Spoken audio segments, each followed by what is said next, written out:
ලොකු අයියේ වැල්ලට බඩු ටික ආවා. අපි බඩු ටික බාන ගමන් ඉන්නේ. තව පැයෙන් බඩු බංකර්. රායිට් මත්තා පරිස්සමෙන්. බඩු ගෙනියන්න ජීප් දෙක හරිනේ. බයික් වලින් පාර ක්ලියර් කරගනින්. කෙලින්ම බංකර් කරපන්. හෙට රැයට බඩු ටික කොළඹට යවන්න ඕනේ. ඒවට රෙදි ලෝඩි 4ක් එනවා. අවුලක් වුණොත් කෝල් එකක් දීපන්. දකුණු මුහුදු තීරයට හෙරොයින් සහ අයිස් මත්ද්‍රව්‍ය කිලෝග්‍රෑම් 1000ක් එසේ නිරුපද්‍රිතව ලංකාවට ගොඩ බෑවේය. වෙරළට කිලෝමීටර් 5ක් දුරින් වෙන්නට ගබඩාව ඇත්තේය. කිලෝග්‍රෑම් 1 පැකට් වලින් ආරක්ෂාකාරී ලෙස අසුරා තිබූ මත්ද්‍රව්‍ය කොටස් 4කට ගබඩා කළේය. ඩුබායි වල වෙසෙන ලොකු අයියාගේ ලංකාවේ ගෝලයන්ට මේ දවස්වල කාර්යබහුලය. බඩු ටික පරිස්සමට කොළඹට යවූ පසු දකුණේ මද්දාගේ වැඩ ආවරය. ඉන්පසු කොළඹ සෙට් එක කාර්යබහුලය. කොළඹ අවට ප්‍රදේශවල තෝරාගත් තිප්පලවල් ඇත. ඒවාට කිලෝ ගණනින් යවන මත්කුඩු කුඩා පැකට් වලට අසුරා ප්‍රාදේශීය බෙදන්නන් හට යවන්නේය. ඔවුන් ඒවා මත්ලෝලින් හට විකුණා මුදල් නැවත ජාලගතව ඩුබායි වෙත යන්නේය. ලොකු අයියාගේ විශ්වාසවන්තයා මද්දාය.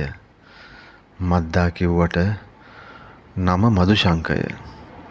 කවුරුත් දන්නේ මද්දා කිව්වොත් පමණින්. පොලිසියේ දූෂිත නිලධාරින්ද දූෂිත දේශපාලකයෝද හඳුරන්නේ මද්දාය. වාහන කිහිපයක්ම හිමි මද්දා කෝටිපති ව්‍යාපාරිකවරු ලෙස රඟපාන්නේය. කිසිවෙක්ව ඕනෑවට වඩා විශ්වාස නොකරන මොහු වැඩි වේලාවක් එක තැනක රැඳෙන්නේ නැත. ගෝල බාලයන් 7-8ක් නිතරම ළඟින්ම සිටී. නගරයට බහින්නේ වාහන 2-3ක් පිරිවරාගෙනය. කිසිම මත්ද්‍රව්‍යයක් පාවිච්චි නොකරන මොහු කියුබන් සුරුට්ටු වලට ආදරේය. තනි කළු ඇඳුම් විතරක් අඳින මොහු පාතාලයේ දරුණු අපරාධකාරයෙකි. එහෙත් ඔහුට විරුද්ධව කිසිම පොලිසියක පැමිණිල්ලක් ලියවී නැත. ලොකු අයියාගේ කල්ලියේ ප්‍රධාන සතුරා බලංගොඩ සුජී. ඔහු වෙසෙන්නේ පාකිස්තානයේ. දරුණු මිනිමරුවෙක් වන මොහු මත්ද්‍රව්‍ය වෙළඳාම් පමණක් නොව ආයුධ සහ කුලියට මිනී මැරුම්ද කරන්නේය. සුජීගේ ලංකාවේ ගෝලයා පැටීය.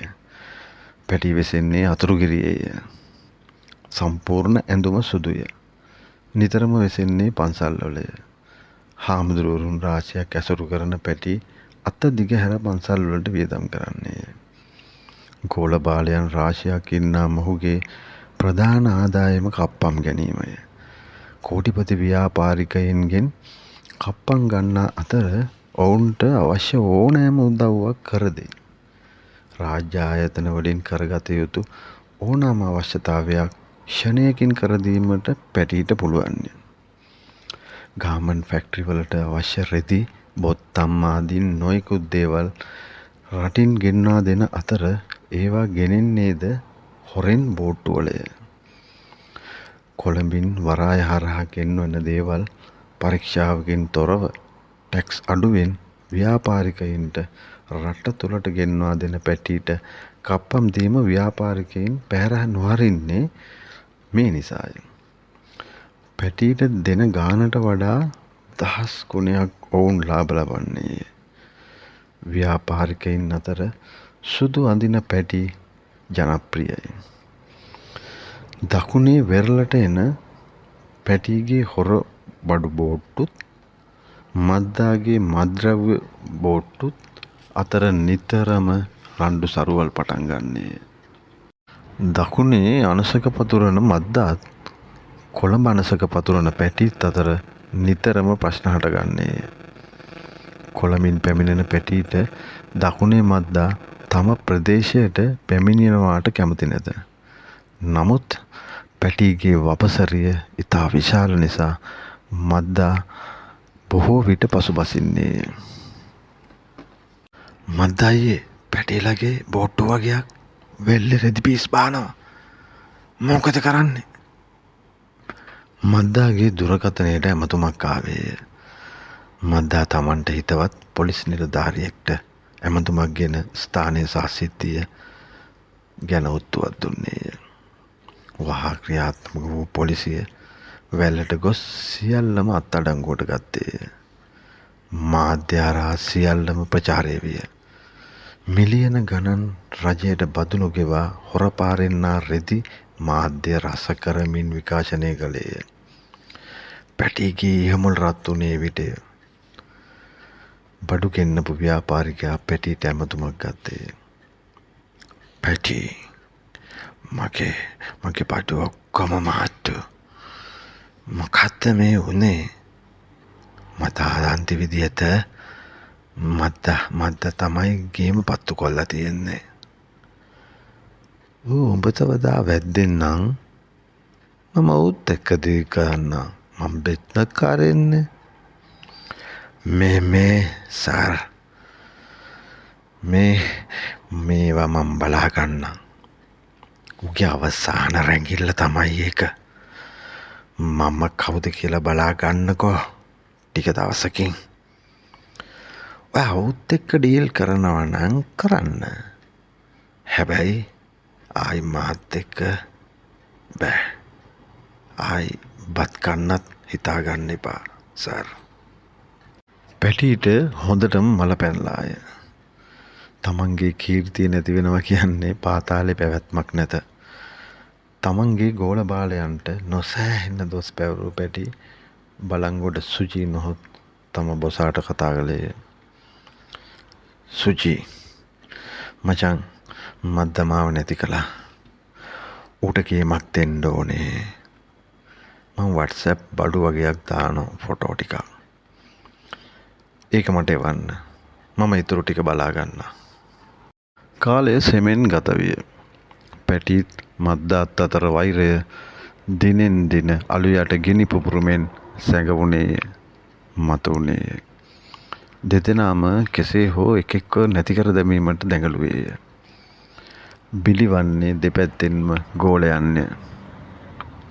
එකෙක් වැල්ලේ මරා දැම්මොත් ඒ වෙනුවට අනික් පැත්තේ එකෙක්ව මරා දමන්නේ.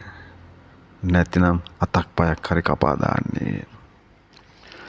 අතුරුගිරිය පැටි තමන්ගේ විශ්වාසවන්තයෙක් කෙසේ හෝ මද්දා ළඟට කිට්ටු කළේය. මද්දාගේ හිත දිනාගත්තු මද්දාගේ තොරතුරු හොරෙන් පැටියට දුන්නේ. මාස 4ක් යන විට මද්දාගේ සියලු තොරතුරු පැටි සතු විය. අයිස් කබඩා සහ ව්‍යාපාර ජාලය ගැන සූක්ෂමම තොරතුරු එකතු කරගත් පැටි තම නායකයා අමතා මේ සියල්ල පැහැදිලි කළේය. බලංගොඩ සුජී පාකිස්තානයේ සිට යමක් පැටියට එව්වේ. එය සූක්ෂම පැටි තම ඔත්තුකරුවා වෙත යවා උපදෙස් දුන්නේය. ඔහු එය සංගවා තබා ගත්තේ පැටිගේ අන ලැබෙන තුරිය. පැටි මත්තගේ හොඳම ගෝලයක් කළුවා. අද රැට වැල්ලට බහිනවා. ගේම දෙන්නද? නියමයි කොල්ලා. ෂූටර් මං එවන්නම්. ඔබ බයික් එක පැදපන්. කළුවාව ඉවරයක් කරලා දාමු. කතා කරගත් පරිදි රාත්‍රියේ සියල්ල සූදානම්ව තිබී. කළුවාගේ මාරයා මහ මග රැක සිටී. පැටි දුරකථනයෙන් සියල්ල මෙහෙයවීය. පැටිගේ ගෝලයෝ දෙන්නේ බයිසිකලයක් සමග සූදානම්ව මහරාත්‍රියේ කළුවා එනතුරු රැක සිටියේය. පැටි බඩු වෙනවා. බයික් එක එන්නේ. හුටා පොඩි ළමයි දෙන්නෙකුත් බයික් එකේ ඉන්නවා. නෝ චාන්ස් පැටි. ඔක්කොටම ගහන්නද? බේරන්න නම් බෑ. වෙලත් නෑ. මොකද කරන්නේ? ළමයි දෙන්නෙක් එපා. කළුවට විතරක් ගහපන්. ළමයි පලි නෑ. බයික් එක නවත්තලා ඌව විතරක් ගහපන්. බැරිනම් අතැල්ල දාපන් වෙන දවසක බලමු. පැටිගේ උපදෙස් නිසා කාර්ය අමාරු විය. යන ගමන් ෂූට් කරගෙන යන්න තිබූ ගොදුර මගහැරුණි. මෙය මගහැරිය නොහැක. එබැවින් කළුවා පැමිණි යතුරු පැදිය හරස් කර නැවැත්තුවේ.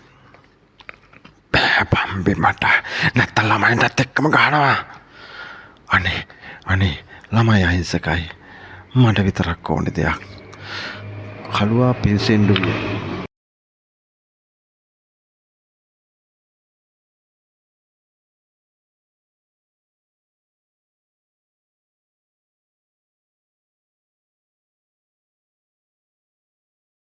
නතර කර තිබූ බයිසිකලයෙන් කළුවා දරුවන් දෙදෙනා මාළුවෙන් මාරුවට බස්සන්නට විය.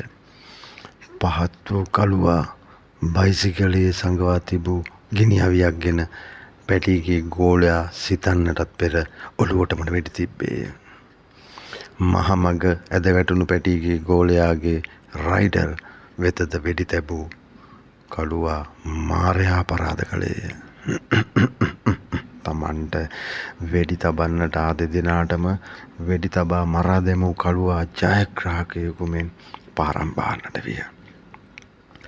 පැටිගේ කුරුමාන අසාර්ථක විය. ළමයින් සිටි නිසායි එසේ වූයේ. පැටියට දක්ෂ ගෝලියෝ දෙදෙනෙක් අහිමි විය. මද්දාට එදා සතුරු දිනයක් විය. කළුවා විසින් පැටිගේ ගෝලයන් දෙදෙනෙකු තනිව මරා දැමීම එයට හේතුවයි. එදින රාත්‍රිය වැල්ලේ සුරපුරයකි. මද්දාගේ ගෝලයෝ සියල්ලම එකතු වී ප්‍රීතිය සමරන්නට විය. වැල්ලේ ඇති හෝටලය සම්පූර්ණයෙන්ම මද්දා වෙන් කරගෙන තිබුණි. නොයෙක් වර්ණ විදුරු බබුළු මැද වේග රිද්මේ සංගීතයෙන් රස ගැන්වුණු ඒ සාදයෙහි නැති දෙයක් නොවීය. කළුවා එදා වීරයාය. බමන මතින් නටමින් ගයමින් පම්පෝරි කතා කියමින් රාත්‍රිය ගෙවෙමින් තිබුණි. මුන් පැන් කිසිවක් නොගන්නා මද්දා කිසිම විදිහකට මත් නොවන මද්දා කියුබන් සිගරට් සොයන්නේය. ගෝලයෙක්ට කීවේ එය ගෙනෙන ලෙසය.